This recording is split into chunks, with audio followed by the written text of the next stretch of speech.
New controversy is brewing between the Orange County Board of Supervisors and Sheriff Sandra Hutchins. Here with the latest on this and the county reaction to the state budget crisis is Orange County Register political reporter Norberto Santana, who's joined us live from the Register building in Santa Ana. Norberto, how are you? Ed, Ann, great. Thanks for having me. Hey, what's the latest now on the supervisors and the sheriff? Another bizarre twist on this concealed weapons controversy, which keeps sort of netting a new story almost every week. Apparently, a group of activists made a public records request for a lot of the text messages that were going on between the sheriff's officials at a November hearing on the concealed weapons permits. While Sheriff Hutchins was very calm at that meeting, the text messages that came out, which we ran a story on earlier this week, was extremely troubling. You had an assistant sheriff, Michael Hillman, texting another colleague saying that we are locked in mortal combat with these activists. I think a lot of supervisors, for example, I was talking to Supervisor Chris Norby, who was telling me, I mean, my God, I've never seen someone consider a public hearing as mortal combat. It's significant because at the next public hearing that occurred in January, sheriff's officials showed up in massive numbers, both in uniform and in plain clothes, to sort of monitor the activists. They said that they were reacting to unspecified threats, people bringing firearms into the building, how they've never been able to sort of elaborate on the nature of those threats. That in itself netted another controversy when they started looking at the tapes from the meeting. They found out that an investigator who was operating the camera must have gotten bored and started peering down at the notes of county supervisors, which triggered another controversy when the supervisors said we wanted the tapes.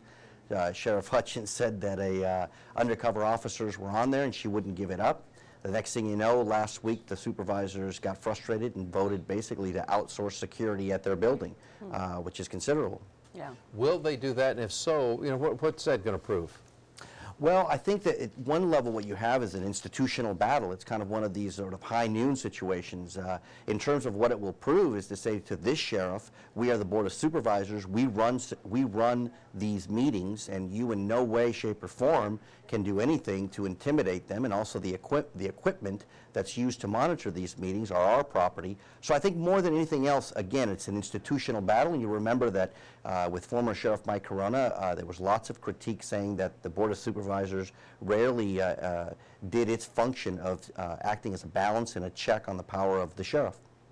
Oh, you had a question? No, go ahead. Okay, I was going to say that. Let's talk now a little bit about the budget and what's going on in Sacramento and how this is affecting our Orange County Board of Supervisors' decisions. Another institutional battle. You've got Sacramento up there with a huge budget hole. You've got two entrenched sides on each side with inability to cut a deal. My sense is that you're getting a lot of counties now that are getting very frustrated because they are the ones that deliver the services that the state pays for. But if the state stops paying for them, here in Orange County, they're terrified. I was talking to Frank Kim, the budget director today, who was telling me that he could expect a shortfall of as much as $120 million through this June. So the board is going to meet on Tuesday to consider their legal options. Now, in Riverside County has already voted to sue the state and to basically force them to keep those monies coming. Los Angeles County has discussing just stop sending money up to Sacramento. And it seems like Orange County has found a different way, which at this point has simply to say, if Sacramento doesn't pay for the services, then we won't provide them. And that's where you see many of the cuts in social services, health care, and probation.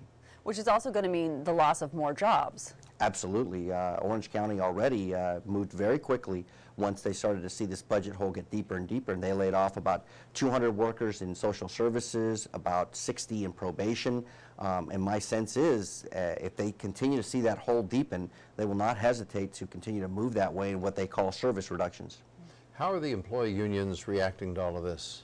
Well, they're extremely tense. I think that the one thing that the issue that they keep pushing is to say, we will accept the cuts, and we know that it's tough times. What I think grinds them and really drives a lot of anger amongst their members is that the county supervisors and top leaders at the county, they feel, haven't felt the same kind of pain.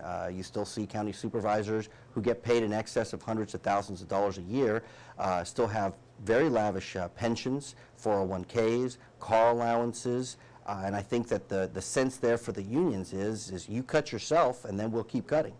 Well, you know, this is something that I know they've talked about the mandatory days off, unpaid. Is that really been discussed that much? Well, they did institute that at the Social Services Agency. They required employees to take up to 80 hours of unpaid leave throughout the year. What is interesting is that the CEO set up a website here at the county and asked the employees for any ideas that they could have to save money. And it has been fascinating. I've gone through about maybe 1,300 emails that they sent to that website. And it is fascinating that all of the different ideas that they come up with in order to save money. Things like, for example, saying, look, let's take unpaid holidays throughout the year. The complicated part of all of that is that requires the unions to open up negotiations. And the main critique that the unions have been lobbying at the supervisors is that they've been very quiet. And I think that is a fair critique, that most of the supervisors keep pointing up to Sacramento and haven't exactly been that creative, at least not publicly, in terms of ways that they can cut this budget. Norberto, we appreciate very much your insight and look forward to talking to you again very soon. Thanks, guys. All right, thanks a lot, Norberto.